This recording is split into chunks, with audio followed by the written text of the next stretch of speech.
NyynewsTV. This is New York, Yankee sports talk. Swinging for the fences, knock it out the park. This is New York, Yankee sports talk.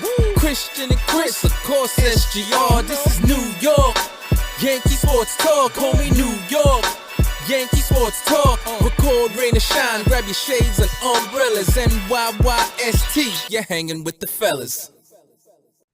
Welcome back. This is episode 331 of the NyynewsTV podcast. We're live on NyynewsTV. I'm your host, Christian, and look who it is. It's my co-host, Chris. You. And no SGR. No. You know, before I forget, I gotta tell Pete that he spells my name wrong. Like everyone else. Like my closest friends that I grew up with for 30 years. Was your name spelled wrong? He puts an E in there. Puts it Stacey. It's okay. I actually wish I wish that was the spelling of my name. Oh, the E is for error because you were an error. I was actually a mistake. Oh, peeling back the curtain here. You and Ryan hate each other and agreed to never be on the show again together. True. That's why Ryan's not here. True. No, Ryan's busy. Everybody's busy. It's just a busy time. Yeah, it's been, I got to be honest with you, it's been a little overwhelming. The Yankees, up until this past series, have really not made things any easier because, like, usually they're my one escape to, like, enjoy, and couldn't even do that. So, all right, so somebody asked me if you were locked in the wine cellar with more bread wine, and Captain Crunch. Okay. We do that. Okay. You're alive. You're okay. I'm alive. I'm okay. Looking svelte these days. I'm getting there, man. Maybe the stress is good for you, bro. I haven't had time to eat. So this is good. not a healthy weight loss. The healthy weight loss. Okay. But we'll just jump right into it here because we got a couple of different things to talk about today. We don't want to be super long here. The Yankees just completed a sweep of the Oakland A's. Were these healthy wins for the Yankees? Any win is a healthy win, first of all. And second of all, they scored runs, man. So I know the A's are a fucking little league team. How bad would you have felt if the Yankees had to grind these games like 3-1? Well, it got off to that. Like, it got off to a start like that, I felt like. You know, when the series started, but it was nice to see them kind of break out because I don't care, like, offense. If the A's were scoring 10 runs a game, that'd be a huge problem because that offense is just so bad and the pitching's bad too. But how many times have we seen the Yankees, even when they're fully healthy, just look like they don't know how to swing a bat, even against the worst of them? Right. So overall, first of all, a win's a win. Even if they had to grind it out, if they won the games, that's all that matters right now, especially. But it was nice to see them kind of break out. Yeah, and I mean, I guess the offensive star has to be Harrison Bader. Dude, I mean, this guy has been unbelievable. This is not updated. This is because Baseball Reference doesn't update things. But coming into today's game, and this only went up because he had a home run and three RBIs today, or 4, I don't remember. He had at least 3 because he hit a 3-run home run. He was coming into the game with a 440 batting average, and I guess we can update these to 3 home runs and 11 RBI. Do you know how many strikeouts Harrison Bader? And he's only played 8 games. Do you know how many strikeouts Harrison Bader has? Do you have his at bats in front of you? Oh, I think he had 3 at bats today. So let's say 28 at bats. I honestly can only remember 1 or 2. He has 2 strikeouts. Yeah, in 7 that's wild. In 8 games. And I think that's the most important thing is that we're seeing the quality, the importance of contact.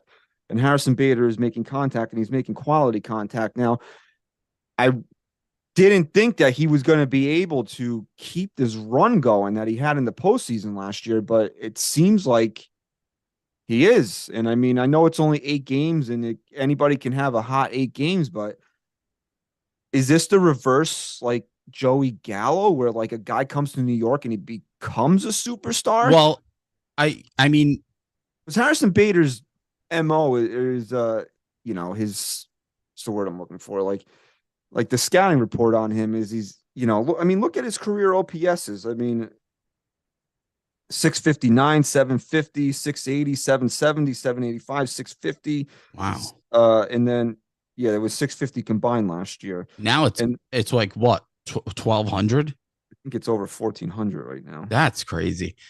And I obviously always assume everyone loves putting on the pinstripes, but there's certain guys that you hear from Boone or other teammates like how passionate they are and how happy they are I to know be you've here. been out recently, but we have a new nickname for him. It's Boone. I know it's Boonehead. I loved it.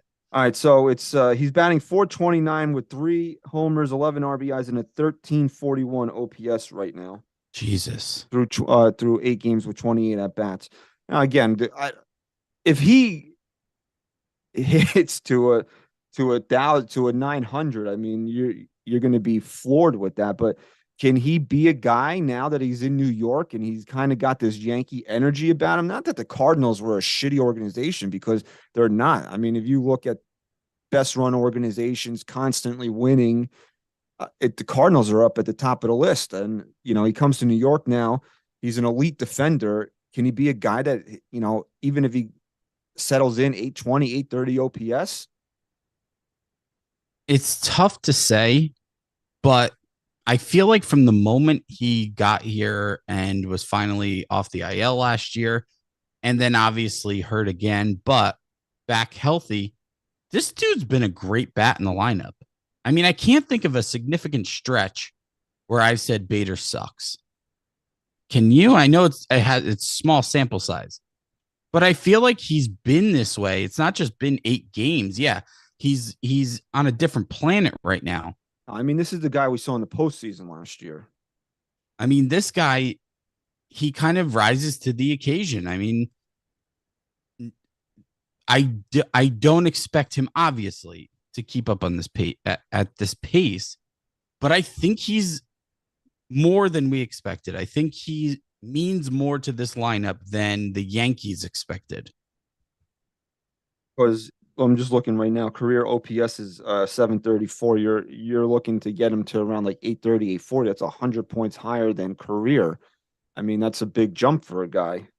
Well, he's gonna have more home runs here, obviously. I mean, Would think so. He hits the ball opposite field. I mean, you saw him. He had the what's the kid's name that stole Jeter's ball, the home run ball. I can't think of it. Stole the Starts with home an run M. ball.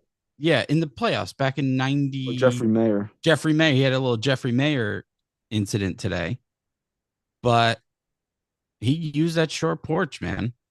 He's going to be a guy who punches the ball too. He's a good overall hitter. Didn't he have a triple? Yeah, did he have a did triple yesterday? Right? Yeah. So far, what we've seen of him, because he only played 9 games in the regular season last year for the Yankees, and he hit 217. So it's really since the postseason started that this has kind of been the guy that we've seen. How many games did he play in the regular season last year? 9. Oh, no, I'm sorry. I'm looking at his RBIs. He played 14 games, so not much different. Yeah. So yeah. And again, he rose to the occasion, man. And he's doing it now when this team really needed a big bat. But I mean, if you look at his games played, 2017 was his rookie year. I don't have information on that. Maybe it was a late call up, but we got 32, 138, 128, 50 in the COVID year, 103, and then he played 86 games last year. I think when we did Fred, he was at 90 for the over-under. So, I mean, this is a guy that doesn't stay healthy. I mean, that's the one thing you got to worry about with him. And he basically missed the first month of the season. Well, he fits in perfectly. He fits in perfectly with the rest of them. Well, I think he does fit in perfectly in a positive sense, but is he a guy that you're scared of giving an extension to because he's a free agent at the end of the year? Christian, I haven't been here in a few weeks, so I want to get this off my chest. And I think now's a good time. The Yankees are what now? 21-17, 22-17? 21, I believe. if you told me that all these guys were going to get injured and they were going to be 21-17, and they were going to be 4 games over 500 still. And yeah, bad luck. Everyone else in the division is fucking killing it right now. But let's put aside the 10 games or 9 games or 8.5, whatever the fuck they are. I think it's 9 in the loss. Let's put it aside. If you told me the Yankees were going to be 4 games over 500 with all these injuries, I wouldn't believe you. And I just want to say that my frustrations all season have nothing to do, really, maybe a little bit, with the struggles. It's about the construction of this team.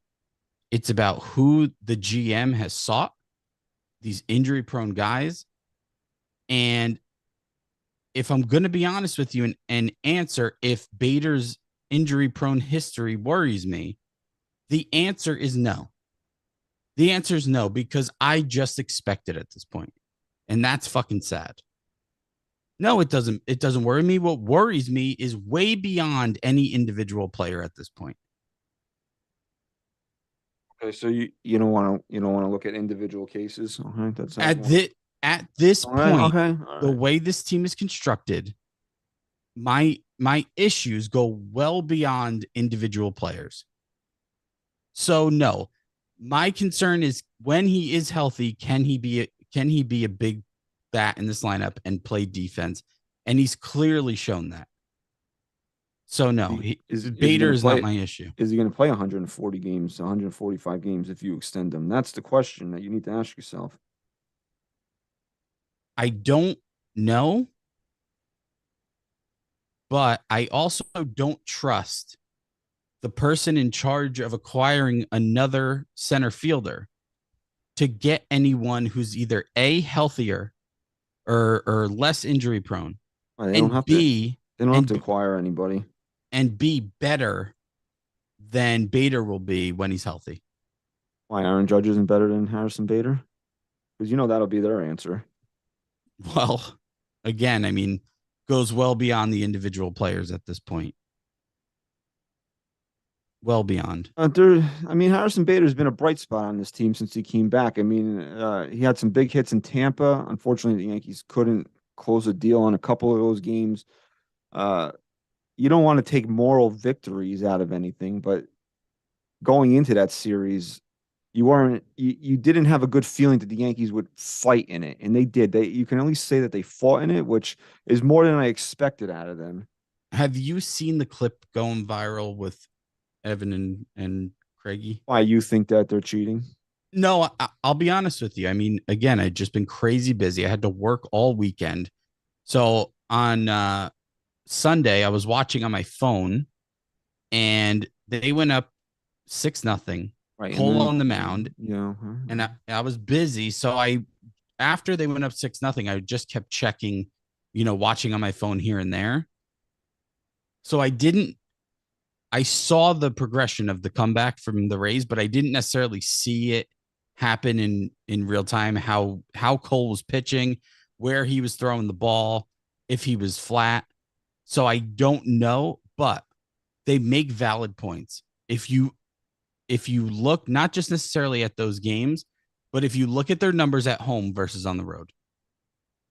Well, if Garrett Cole comes out tomorrow night or Friday. And by the way, I should say what we're talking about is Evan Roberts thinks that the Rays are cheating at home. Yeah. All right. So Herman is scheduled for Thursday and Cole is scheduled for Friday. So if Garrett Cole comes out at home and shoves against Tampa, does it make you think that something fishy was going on? So if Cole goes, so that would be 8 out of 9 starts are great, and the one bad one is in Tampa. That make you more suspicious? Again, if I went back and I'd have to rewatch that game from start to finish with him on the mound to see how his pitches were. I mean, did you? Oh, you had your daughter's christening. I saw none of the game, so I didn't. So I'd have to maybe look at highlights, see if his ball was flat.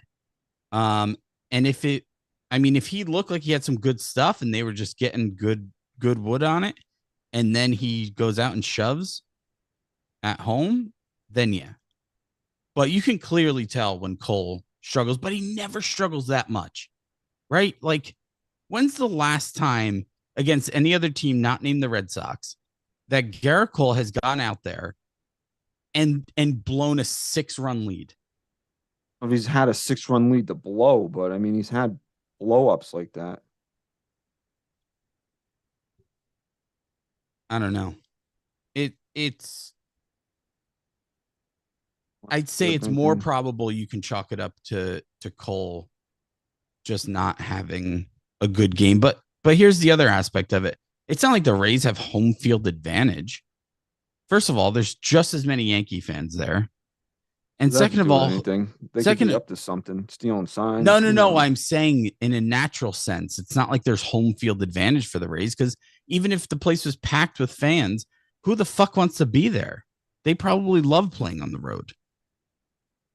So if you believe that they're cheating, then obviously, I mean, I think it's way too early to just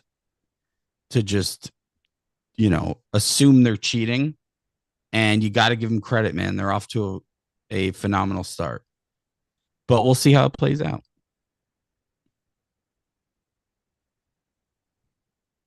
Pitching logs from last year. His pitch, Cole's? They gave up 5 runs in 8 innings, but I mean, I remember that game. They kind of rode him until he blew the game there. 7 and 2 1/3 against Minnesota. Remember, he gave up like 3 home runs in a row. Yeah, well, that was the game he gave up 5 runs. He gave up 7 and 2 1/3 against Minnesota. Oh, that game. Yeah, that was bad. 6 against Seattle. He's had a couple 5s in there. Yeah, but can we really compare prior years Garrett Cole to this year? I mean, the dude's been on another planet. And then you really needed that game on Sunday, so it was a tough loss. It's very disappointing, especially that they blew the lead completely, and then Tampa took the lead, and then they tied the game, and then they lost in 10. That was a real frustrating thing about it, because it's like, if you're gonna lose, just lose. Don't give us that hope that there's something in there, which they did. They came back, they tied it at 7. And, Albert Abreu's in the game in the 10th inning, and again, it's such a minor thing, but you have to sit there and wonder, like, why is this guy still on the team? I think we've seen what Albert Abreu is. I don't know what they're so infatuated with him about. I mean, he's got something in there to have decent stuff. I just don't know if he has what it takes to put it all together. But my biggest concern with Yankee pitching, and I know they're all hurt, but like, I feel like every time I turn on the game, it's either they're down 2-0 already, 30 seconds in, or it's like when the offense does finally score some runs, the next inning, they're giving up runs right back. Even if it's not, today it was what, 4-0? They were 4-0. And then next thing I know, it's 4-2. And it's like, this is the A's, man. I get it. But it's just something that's frustrating, especially with a team that too many games, the offense just hasn't been there. And now they're finally showing up. At this, the 15-2 game they lost in Texas, Boone let him out to dry because he needed the innings, and he gave up 6 runs. Anybody else would have been designated for assignment after that. Yeah. And they kept him. Very odd. So I don't really know what they see in him. The guy like Albert Abreu is like a dime a dozen. So I don't really understand. I do understand that the Yankees are kind of short right now. They've been playing the Scranton shuttle last few days. Nick Ramirez, Greg Weisser, Davy Garcia. Then Davy Garcia went down after the game today. So they'll have somebody else up here tomorrow. So I don't know, man. I mean, I haven't had my eye on it close enough, but I feel like Boone's handling of like Michael King has just been mind-boggling. Like, the times he chooses to put this guy in just don't make sense to me. Well, they don't have him on back-to-back days. So if they use him, they're going to use him for multiple innings. I thought Boone said they did have him back-to-back days. No, that's not what I heard. Then maybe he meant subsequent outings for himself. He can go multiple innings. Hasn't pitched back to back yet this Okay. year, and I don't think that the Yankees are planning on having him do it, which kind of hurts him being the a potential closer. But It's so stupid regardless. What would you rather have Michael King for? Games you're up in the 7th, 8th inning to give you a strong inning? Or you're bringing him in the 5th and letting him pitch 3 days and then you don't have him for the next game? I mean, how many games in a row does this team play and they're just refusing to let him go back-to-back days?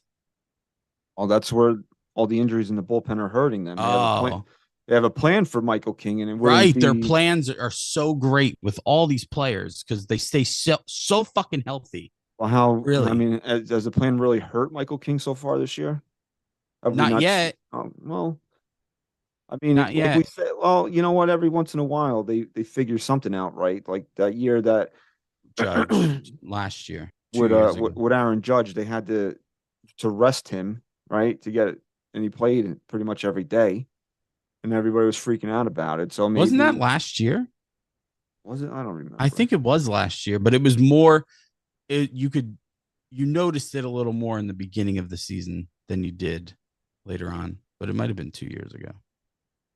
Yeah, look, it works with some players. I get it, but Like Judge played 148 in 2021, and I believe he had to miss time because he was on the COVID list that year. yes, So, I mean, what was that, 10 days? So he probably would have played like 150. He played 157 last year, probably where he would have been about in 2021. So I don't know. I'm willing to give him the benefit of the doubt on Michael King. It's just that they they don't their bullpen is it's May 11th, May 10th, whatever it is, and they're gonna be gassed out by Memorial Day. you know what's tough, and I've been thinking about it the last couple days since the beginning of the show.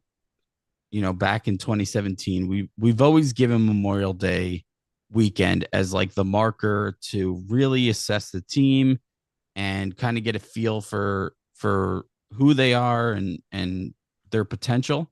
We can't even really do that this year. We haven't seen this team play yet. It's Like you yeah. can't give an honest evaluation of the team come Memorial Day. We still don't know. And the whole Rodon thing is just blowing my mind at this point. Why you want to get rid of him? No, I just don't get it. Just doesn't make sense to me. It's like one of those things. I forget what player it was a few years ago, and just something wasn't adding up. And it's like one of those. It's like, how does this happen? Probably with Severino. God knows he's had enough of these issues. It was Sevy or it was someone who had to have surgery and they could have had it like right after the season or something. I don't know. Might have That been was him. DJ. That Was it was him him? at one point. Yeah. No, maybe I'm thinking of Loizaga. I don't know. Severino had a rehab outing today, so the Yankees are hopeful that he'll be back soon. Who goes? Tough, man. I mean, it's probably down to Clark Schmidt Burrito. and Burrito because I think Herman has shown the highest ceiling so far out of those three Yes. guys. What do you do with Schmidt? Can Schmidt now transition into? You cut out. Can Schmidt transition into a bullpen role? A bullpen, maybe a mop-up role for me. He's not bullpen material. And I just don't know when else I would use him unless I'm down, a few runs mid or early game. And I don't even know if that would work. What's the sense of having him around? There isn't one. Burrito is more of a guy that I could say would profile out of the bullpen. Yeah, but don't you need to develop him, man? I mean, we have no starting pitching coming up. So, I mean, he's the closest.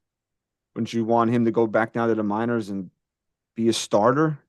I don't know. I kind of want to win now. I'm done with this whole like take time to develop because this kid can still develop up here right now.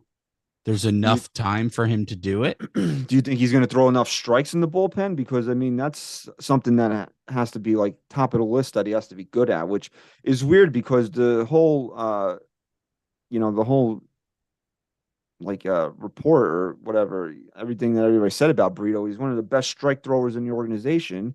And then he comes up to the big league club, and that's one of the things he's struggling with is throwing strikes. I don't know. It's both him and Schmidt have shown glimpses of talent. Brito, I think, has great stuff. He's just got to put it together. And he's had a couple bad outings, but for the most part, he's been okay. I just want to see what that kid has more than Schmidt. I know what Clark Schmidt is as a starter, and it's nothing impressive. Would he be a good, back end of the rotation guy? Sure. Who's this? Schmidt. No, not on a good team. But I'm to a point now where if we're dealing with injuries, I want to see a guy who hasn't fully shown me his true potential. I want to let him keep going out there, get big league innings, and develop here while he can. And then if Rodon comes back, then you send Brito down to finish out the year down in the minors and continue developing. Thing is, the Yankees need to get somebody back here quickly because their bullpen is being drained by having Brito and Schmidt pitch twice every 5 days. And you could see the tax it's taking, the toll it's taking on them right now, because just like I mentioned earlier, in the last few days, the whole Scranton shuttle thing that they've been dealing with. So they're trying to get fresh arms in here every night. So they need somebody besides excuse me, they need somebody besides Garrett Cole that they can count on to give him, 6 innings every night.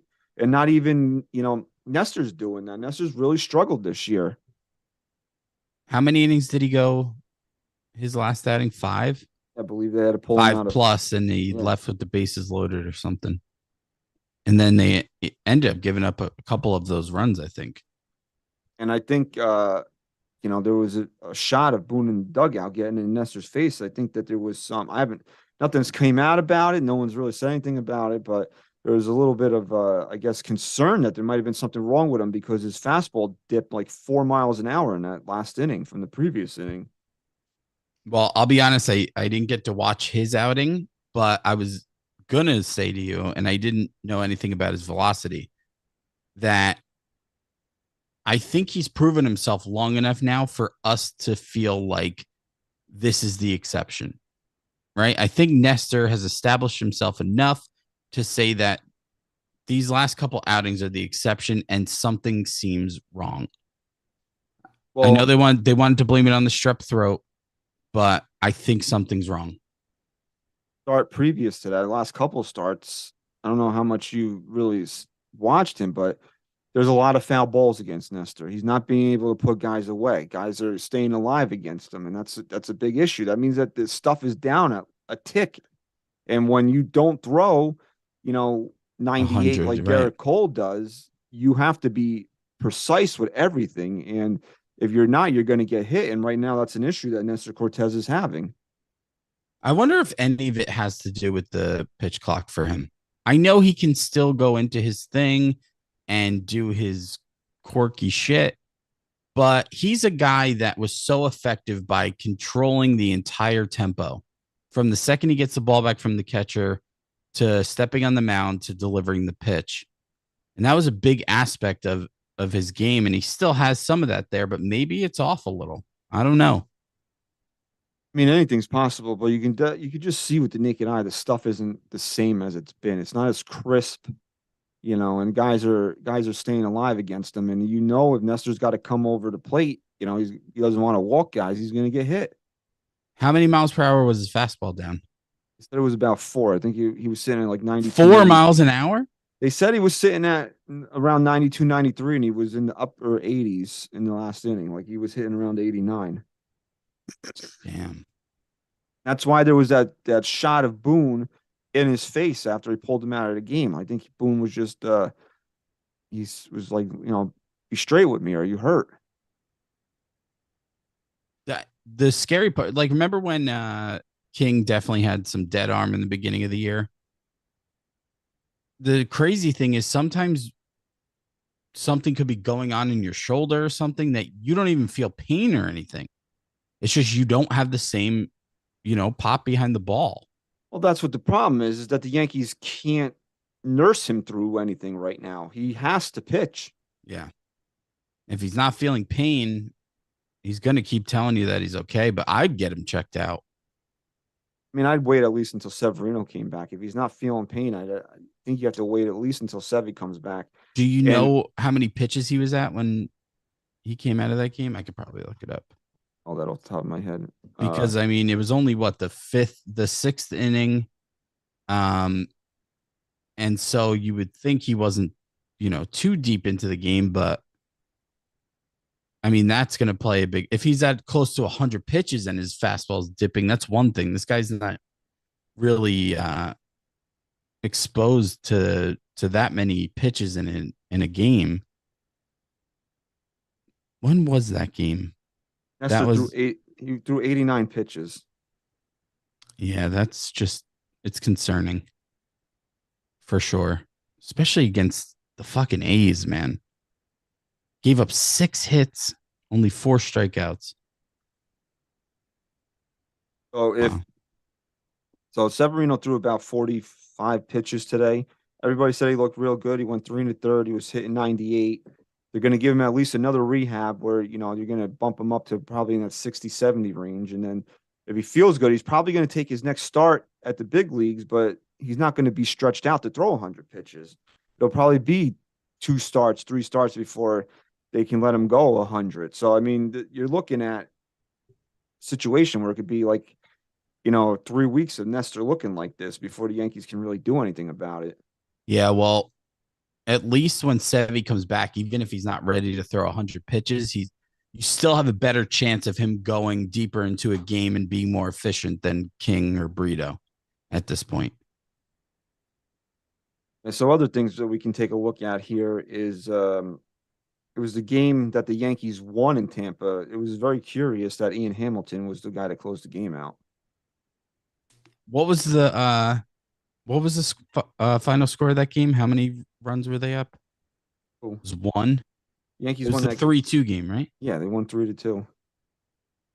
Well, that's the game I think I'm talking about, where Michael King came in, and then he apparently wasn't even going to go to Holmes, but then he did go back to Holmes. King did not pitch in that game. So I wonder what game I'm thinking of. Holmes pitched the 8th in that game. Very odd. It's just odd.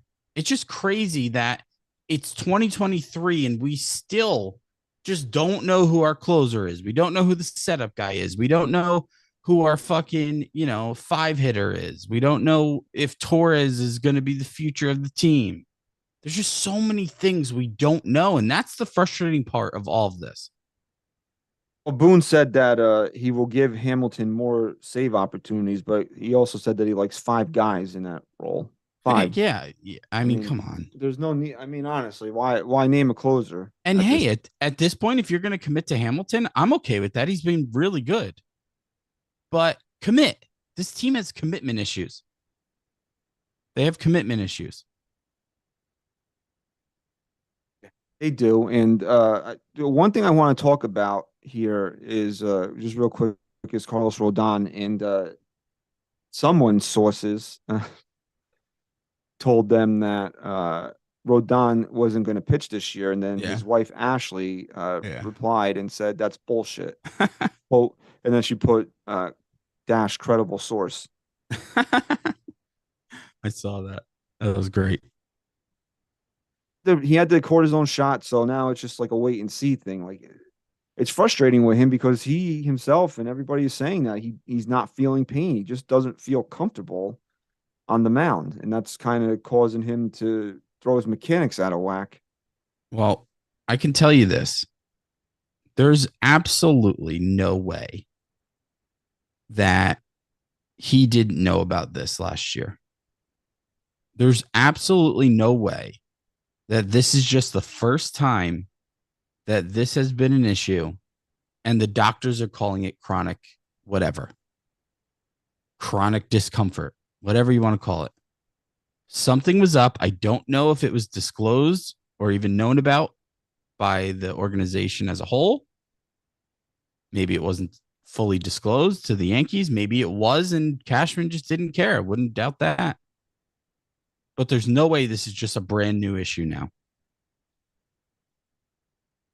So we were just talking about Luis Severino. I want to hit on a couple of topics. Knowing that the Yankees are having issues in their rotation, which is causing issues in their bullpen with the usage and the fact that they're not scoring runs. I mean, this series against Oakland, notwithstanding, who is, probably going to go down as the worst team in the history of Major League Baseball.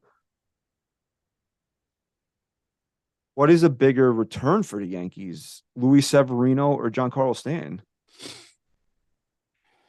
Right now, and I also want to say this, watching the Yankees struggle is bad, but watching the Yankees struggle without Aaron Judge in the lineup, and you could even throw Stanton in there, is just unbearable. But we have Judge back. Bader's been hitting the shit out of the ball. I'd say right now in this current moment, Sevy coming back is a bigger deal for me. This team needs a legitimate pitcher to fill one of these holes. You can convince me either way. I mean, they definitely need to lengthen this lineup out and start to get some of the waste out of there, which they have done with getting like Aaron Judge back and Harrison Bader back, but also like you have Giancarlo Stanton back, you can really kind of get all the garbage out of there. But you should still be able to score enough runs with the guys that you have if your pitching is good enough. And right now, I mean, we talked about this last year, and it's way worse right now because of the injuries, and we're already on pitcher number 9, which on the depth chart here, they need a starting pitcher in the worst way right now. Yeah. The hell was I just gonna say? Damn, I can't think of what I was just gonna ask you. Something about the Rays coming in. I don't know. I can't remember. For me, it's definitely Sevy though, and I probably wouldn't be saying that if Bader wasn't filling that void so well. But that's what I was gonna say. Speaking of garbage, have we heard anything on Donaldson? I thought he was like close to coming back. Heard, and somebody said in passing he might be getting close to going on a rehab. Not that I'm rushing him back. Yeah, but nobody misses him, and again, I'm not going to say anything negatively about Aaron Hicks because I don't want to be accused of being a racist like I was earlier this week. Yes, has nothing to do with his merit. Oh, I mean, whoever this person was that accused me, you remember that Aaron Hicks sat out a game in 2020 because of a police-related shooting. I didn't. Okay, so how could that be my reasoning? Yeah, I definitely remember that, but I didn't. I honest to God, I didn't remember it. I remembered it. It has nothing to do with how I evaluate him as a player. As a player, he just sucks on his own. I don't care if he was getting hot before he's injured. I really don't care. It has nothing to do with any of that. He sucks. The irony of Aaron Hicks is that he finally started to show a pulse in the last 2 or 3 games, and he got hurt. Yeah. That's the iron. I'm not going to sit here and disparage him because that would be wrong of me, of my person to do something like that. Yes. But it's the irony of Aaron Hicks that he had a big hit in one of these games, maybe in he had a big home run, and then he had a home run to break open the game on Monday, and then he got hurt. So I mean, and this is the thing about Aaron Hicks, right? Every single time that you think it's time, he gets an out. It's crazy. It's like the Yankees didn't put Peraza on the IL because they needed to save it for Aaron Judge. This way they could have kept Aaron Hicks around longer. it got so bad. It wasn't even just like, it's always like he starts to get hot or he does something good and then he's saved.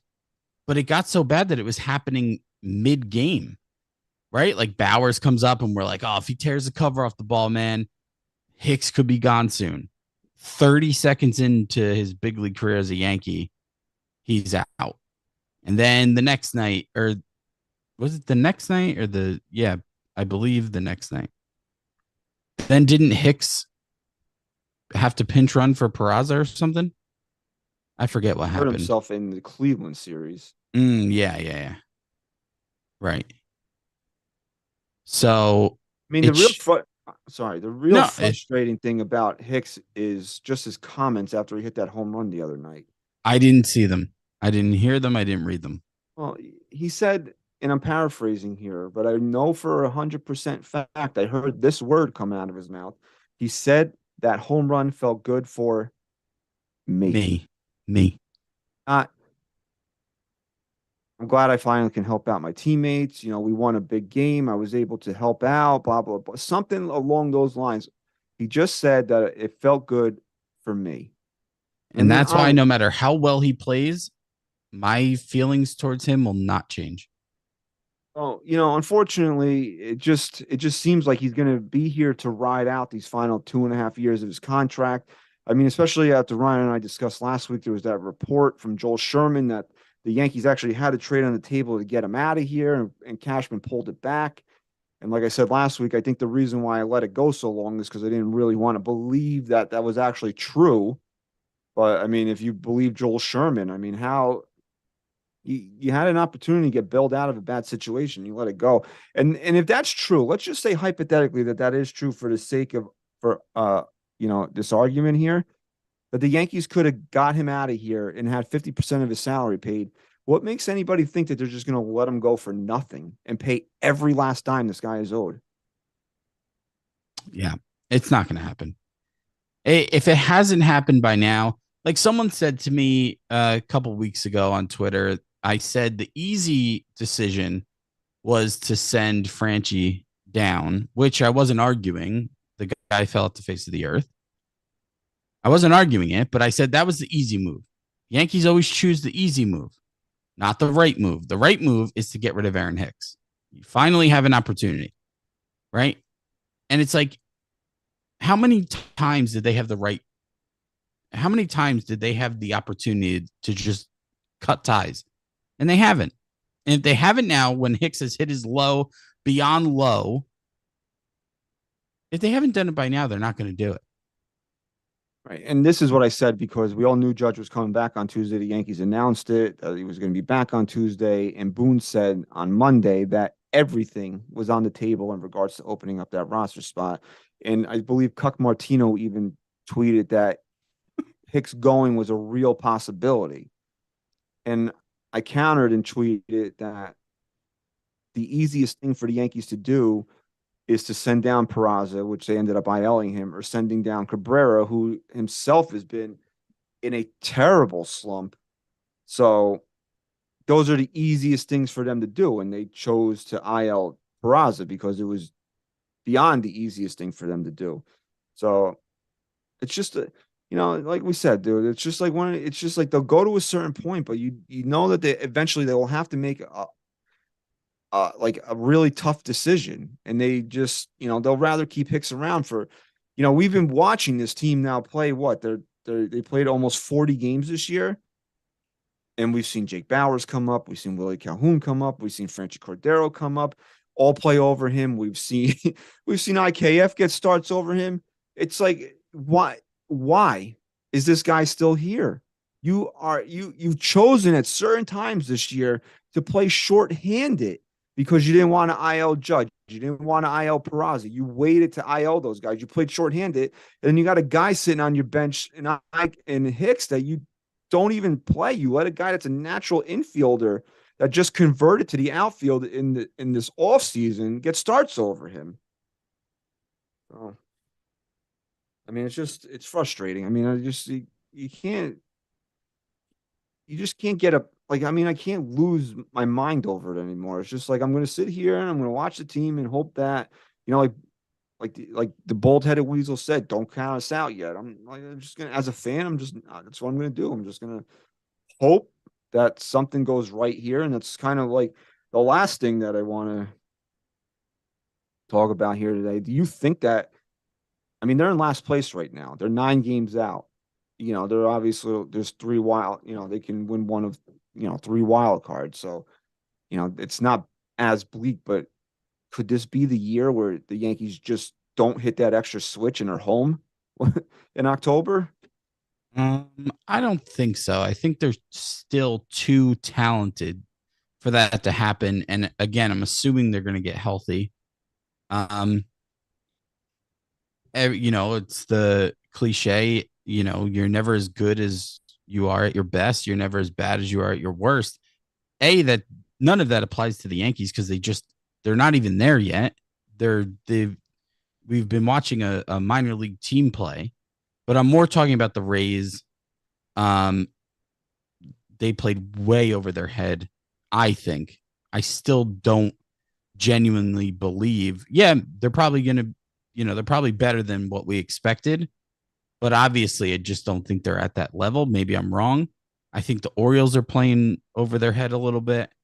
Even though I think they're a good team, and the Red Sox certainly are playing over their head. So it's like there's so much baseball left. And I know 9-10 games looks terrible, but this team has been a shell of itself, and they're still 4 games over 500. They have nobody right now. Again, that's never been my concern. I think this series against the Rays is a huge series. This is probably the biggest regular season series the Yankees have played in May, pretty much the beginning of May, probably that I can remember. I think if they get swept this series, which I don't think they will, then you can really start. Then you could really start to say, I don't know, even when they're healthy, if they can pull through this. I mean, what if they split? I don't think you could split either. I think you got to find a way to win it. That's why that game on Sunday was so crucial. It really was. And you hate to say that about games this early in the season, but man, it definitely was. If anything, just to get them out of this hole a little bit. It's still too early for me. It's impossible to truly evaluate this team because they haven't been healthy, and B, it's too early to just count them out. Again, my frustrations are more about the absence of a light at the end of the tunnel for me. Even when they're healthy, I don't know how much I can truly be confident in this team to be better than they were last year if they do make October. I just don't know. And I hate that. On Sunday, dude, like when you hear the score is 6-0 and with Cole's on the mound, you have to. I mean, that's a game that's got to go in your pocket. Bro, now, I thought I didn't have to pay attention anymore. That's right. Like I shouldn't be getting text or having my cousin on the other, watching the game on his phone telling me, oh, the Rays are coming. Like, shouldn't have that happening. But you know what? If he comes out and he throws a gem on Friday, I mean, you can throw it out. Just say that, it's unfortunate that it happened, but if he throws a gem on Friday, then you kind of can dismiss it a little bit. I mean, if he goes out there and shits the bed again against the Rays, and we're looking at a situation where we might have that guy that we have questions about in the regular season again, and I don't want to have that about him. No, and you can't. And for his sake, we know what kind of a head case he could be. He's got to go out there and dominate. You know who has been just absolutely flying under the radar and having such a great start to the season, though? Anthony Rizzo. And I believe it was you who said that with the shift, you might not see as many home runs out of Rizzo, but he was going to be more of a hitter again, a big part of this lineup. Well, I saw his spray chart earlier today, and a lot of his hits are shift outs. There's a lot of hits in there that are shift outs. So, yeah, he's been. I feel like he's flying under the radar because it's not necessarily in the biggest moments, but he has been, for me, by far the most consistent offensive player on this team. And DJ's having a great year too so far, from coming off those last couple down years. I mean, if you want to say who's been the best offensive player for the Yankees through the first 40 games of the year, it's been Anthony Rizzo. It's been Anthony Rizzo. I mean, you could almost make a case for Bader after 8 games. That's how good he's been. Yeah, I mean, I'm not going to go there because he's only played 8 games, but Rizzo has been the most consistent. He's been in there every day, knock wood, and you got to give it to him, man. You really do. I mean, I got this comment from New Jersey Swamp Thing that says you were right about Cole after that pitiful performance against the Rays. What was I right about? I think we've been praising him. Maybe he's Last catching year? up. Maybe he's catching up on episodes. I don't know. Not really worried about Garrett Cole. I'll give him one bad start. As terrible as it was, as much as they needed that game, as much as he's got to bring that game home, he can have one. Now I need 7 1/3, 11 Ks, 1 run on Friday night. Like that's what I need that out of him. And then, yes, especially the context of it. So, I mean, it just and then you just look and anticipate Boone pulling him when he's not ready to come out of the game. And a lot of people were saying on social media that Cole should have been taken out of this game before he gave up that 3-run home run. I don't know if that's hindsight being what it is, and you left him in there and he gave up the home run, or he really should have been pulled. Like I said, I didn't see the game. It was my daughter's party, so I wasn't watching. Just trying to stay up to date on what was happening, but Yeah, here's what I'll say about that, just real quick. If I'm gonna knock Boone for pulling Cole too early, having too quick of a hook, because My that's your guy. ace, that's his game. I'm also not gonna do that when I'm also not gonna criticize him then when he leaves him in a 6-0 game that starts to get close in a big spot. And yeah, he gives up the 3-run home run, but at that point, it's like Cole's still my guy, man. Even if he's getting knocked around, if Booney wants to tell me that Cole is still the guy, then that's fine. But guess what? Do that when he's fucking dominant too. Please. Give it to me both ways. I'm telling you, likes it both ways. I like it both ways. Okay. I'm telling you, next time Cole's out there, he could be in the 6th inning in a 5-0 game at 85 pitches. And if the Rays are on their, coming up on their 3rd time in and 3rd time around and a runner gets on, he's pulling him. They'll pull him quicker than anything. Yeah, I mean, Cole is the one guy where you got to let him win or lose the game. Yeah. Especially you have to. Especially there, because you got to let him own that, blowing a 6-run lead. Let him own it. That's what he's here for. You know who's been hot lately? Offense or defense? We're talking about football. I mean, offense or pitcher? He's not on the team currently, but you know who's been hot recently? Andujar? No, because Volpe has graduated. He is now the number 1 ranked prospect in the Yankees system. Well, wasn't Peraza number 1? No. Number 2? So then Dominguez? Yes, Dominguez is now graduated to being the number 1 ranked prospect, and he's been hot lately. He's just been tearing the cover off the ball after a really, really slow start to the season. And there's a lot of chatter. We could see him later in the year. Nah. Please do me a favor. Leave him down there, please.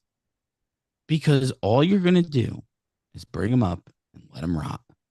And I'm sick of watching top prospects come up here and just rot. What if they let him play like they let Volpe play? They won't. Well, you think once in every 10 years is enough for them? Yeah, this was a lot for them. They're still trying to recover from letting Volpe be an everyday player. A grand slam today, which was nice because he's really been scuffling at the plate. Yeah, but He's he's making better contact lately, even if it's not resulting in hits. no, and I noticed this and I tweeted it. And, you know, I know I'm not a professional hitting coach, but I'm somebody that's watched a lot of baseball over the last, 35. I guess I'm going to be 40, but I'll say 35 years. Swing looks really long to me. It is. It's so long. It's so long. Rizzo's got to take him aside. There's no one better. In my entire life that I've watched play, better at shortening up their swing with 2 strikes. I mean, Volpe has to do it regardless, no matter what the count is. But Rizzo should really sit with him and work with him on shortening up his swing. Absolutely. I mean, he's got to have a 2-strike approach. It's so long for starters. I mean, this is what frustrates me, right? I'm sitting here watching on my telephone, seeing how long it is. Don't the Yankees have hitting coaches to work with him on this? And I truly believe this, and I'm not just saying this to be a Yankee homer or whatever, or a member of the YPM, but I truly believe that Anthony Volpe will be an elite offensive player in this league. Oh yeah. Through 40 games, I've seen enough out of him to know that he can be an elite offensive player in this league if he cleans up his swing. If he continues to have this super long swing, dude, he's going to be a 220, 230 hitter. If he cleans it up, you might be a guy who's looking at, on the low end 285, 290. He's going to get more. Yeah. He's going to get more power, and the things I really like about him is he's got a great eye at the plate. He hardly ever chases. He's got a little hole in the swing in the sense that his kryptonite is high fastballs. But again, guys with long swings are not going to catch up to high fastballs. And, he's a force on the base paths. So he's a guy that he's got to clean up that swing, man. And it's not a knock on him because I really, truly believe he's going to be an amazing offensive player in this league. And, I tweet that and I got everybody agreeing with me and pointing out other little things that are wrong with his swing, except for, this one guy tweets me 3 times and then quotes tweets one of his replies about how I don't know what I'm talking about. Yeah, no, you do. His swing is entirely too long, but it's also something, especially with a younger guy, that you might not want to fuck with right now. So that could be something maybe after the All-Star break when he comes back, you see a little difference in his swing, in his approach. But I mean, honestly, I got to say, I got to give Volpe props here.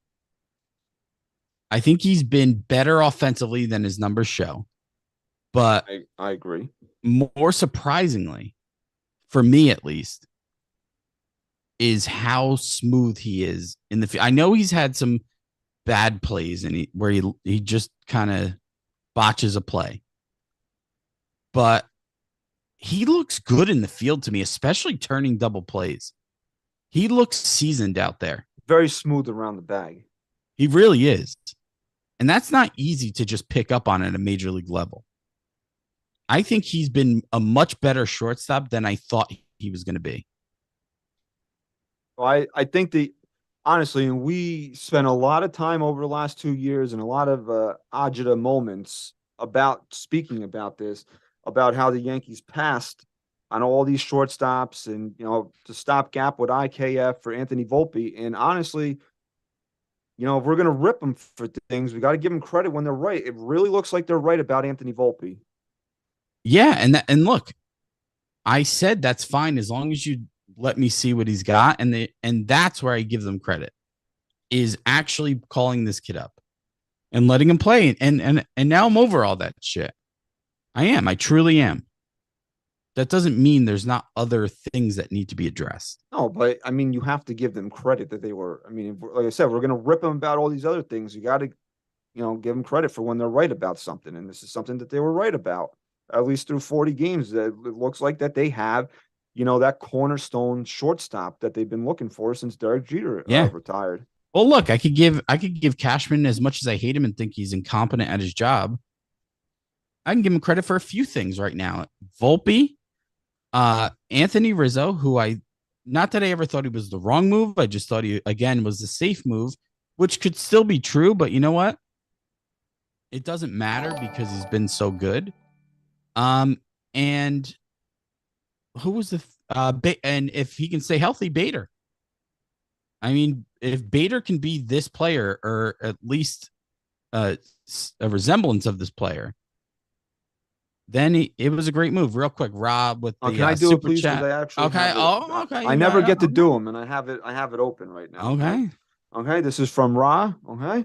My man. Ra, who is like the OG goat of goats right here. You know, he's the if Patrick is our goat from like the old school days, he's the goat of the new. What about Don Sicario, man? I'd say Roz the YouTube goat. Okay, YouTube goat. Okay. YouTube OG goat. All right. So he says, I'm fine with Volpe and his swing. It will get better because the kid's IQ is off the charts. He will make adjustments. I agree with you, Christian. You're way smarter than Chris Jr., and I'm glad that he's back. No. I He can says, read I it agree too. with you, Christian. And Chris Jr. says, and he says, Chris Jr., welcome home. Boom. Okay. Welcome home. Okay. Boom. Do we have to play the Diddy song for you now? The Diddy song? I'm coming home. Coming home. No, I was gonna have "Welcome Back" by Mace on the soundboard for me, for myself, but I'm not Aaron Hicks. Okay, me. It felt good for me. Okay. Oh yeah, I mean the Yankees are. I mean they got a big series coming up here. Although, like, I want to have a talk with the schedule makers because, Awful. dude, how do you do? Honestly, It's how so do you beyond do awful. this? Look at this. Okay, ready? They had a long homestand. Trip to Tampa. They had a trip to Minnesota and Texas. Fine, they come home, right? For 3 games. They come home for 3 games before they go on the road for 3 games before they come back home. Like, who? It's so awful. It really is. I mean, honestly, that's. And I don't like the way the schedule been set up this year. Can you hear me all right? Yeah. All right. I don't like the way the schedule has been set up this year, where it's like you play a team and then you play them Again. the following week. Like, Yeah. especially with divisional opponents, can we get it just spread out a little bit here? Well, the other issue too is that we play divisional opponents like back to back like this, and we haven't seen anyone else. We haven't played. They haven't played the Red Sox. They haven't. Have they played the Orioles yet? No, yes, they did. They played. They them in did, right? Baltimore. Yes. They didn't play, and they played the Jays. Like, they played Cleveland the second week of the year, and then 3 weeks later they played Cleveland, which is, it seems like, quickly to get that other series out of the way. They played Tampa on back-to-back weekends, and then in June they're going to play Boston on back-to-back weekends. Yeah, it's You know, it's just not a. It just doesn't make sense. It's not a practical schedule. I don't. To me personally, and maybe you guys will disagree with me. I don't care about them playing everybody.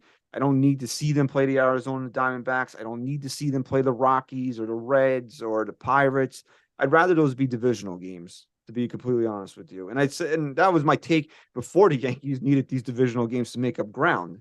Yeah. Before we leave today, somebody who we spent a lot of time talking about on this show is back in New York. Yeah. Yeah. Gary Sanchez has signed a minor league deal with the Mets. It's crazy. What makes them think he's going to be okay in New York just on the other side? I don't know, man. Like, honestly, I kind of feel bad for him at this point because this guy was setting records. This guy was going to be a guy that was going to go down in the history books. And then I have not seen, I mean, you could talk about guys like Shane Spencer and Shelley Duncan, but they had maybe like a week, a month. This guy did this for like a year and a half. Where He's just one of the most dominant offensive forces in baseball. To now, the guy hits his first era of free agency, has to sign with a Dominican League team, and then had to come back to America to sign a minor league deal. I think he was hitting like 140 something with the Giants. They said, we're not going to call you up. Asked for his release, and now he signs another minor league deal with the Mets, man. I mean, honestly, I know Gary didn't endear himself to a lot of Yankee fans because of the way he played. And some of the, I guess, the lack of intensity, if you want to be nice about things, defensively and on the base paths. But, it's a sad fall from grace for this guy. And I know this guy has suffered injuries, but he didn't break his leg. He didn't break his neck. He didn't have like Tommy John surgery. He didn't have like a major devastating injury that put him out for 2 years. And he's trying to come back from that. I have never seen a guy just fall like this with no explanation. I would take him as a backup catcher. I'd take him over Higashioka. Can't put him behind the plate. Really? Yeah, I think it's well, guys are stealing bags left and right now. Like I think the other day was the first time I watched a runner get thrown out in a Yankee game. I'm pretty sure the Yankees haven't thrown anybody out all year. So, like, how much worse can it get? Guys are running all over the place anyway. Ball. I mean, if you can guarantee me he's going to catch 99.9% of the pitches thrown to him, I would agree with you. But look, I think he's a dark cloud guy, and we have one of those already, and the Yankees don't care. So why not just bring him back? There's no need. I mean, honestly, there's really no need for him to come back here. It's just I'm wishing, as somebody that I was hopeful for was going to be the succession of Posada to Sanchez, like you were hoping for that he catches on somewhere and can be, get another 4 or 5 years out of a major league career. But I don't know. I really don't know. I don't think that's going to happen. So the Yankees are home, a big 4-game series against the Tampa Rays. This is a series that they got to find a way to win 3 out of, especially after they couldn't take the series in Tampa. You got Cole going, so you want to pencil that in as 1. Can you figure out a way to win 2 others? I mean, unfortunately for me, Shane McClanahan's throwing on Saturday, and I'm going to the game on Saturday. Like, that's the day he has to pitch. They're going to rock him. Hope so, man. Because so far I'm 0 for 2 at the stadium this year. Are you? I'd like to see a win, yeah. Well, we had the event against the Giants. That's the game they lost to the Giants, and then Boone had, with his bullpen managing in that Friday night game against the Twins. Yeah, so on Volpe's first career home run. So you want them to win for you? Me. For you. For me. It's like I'm wearing a Von Drago on my shirt today, and it's like when he lifts up the Russian propaganda guy and he screams, he goes, "I fight for me." There you go. That's what I do. That's Aaron Hicks. Okay.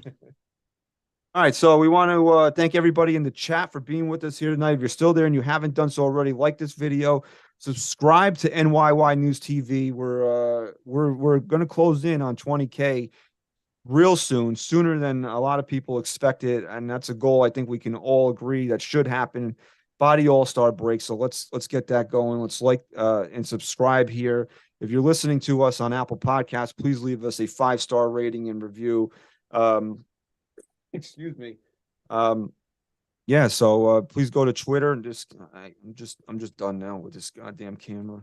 Yeah, you gotta figure something out. Yeah, I think if I had it for a day, I could probably figure it out. I think you might need update the driver on it. Driver? I'm not driving. What are they saying in those videos? I'm not driving. I'm traveling, and that's what they tell the cops so they don't get tickets. Is driving offensive now? Is that an offensive term? Okay. Who the hell knows anymore? But go to Twitter, follow us on Twitter there at NYYST_podcast. We want to thank everybody for your continued support of NYY News TV and NYYST. And thank you for listening and watching episode 331. Chris, say goodbye.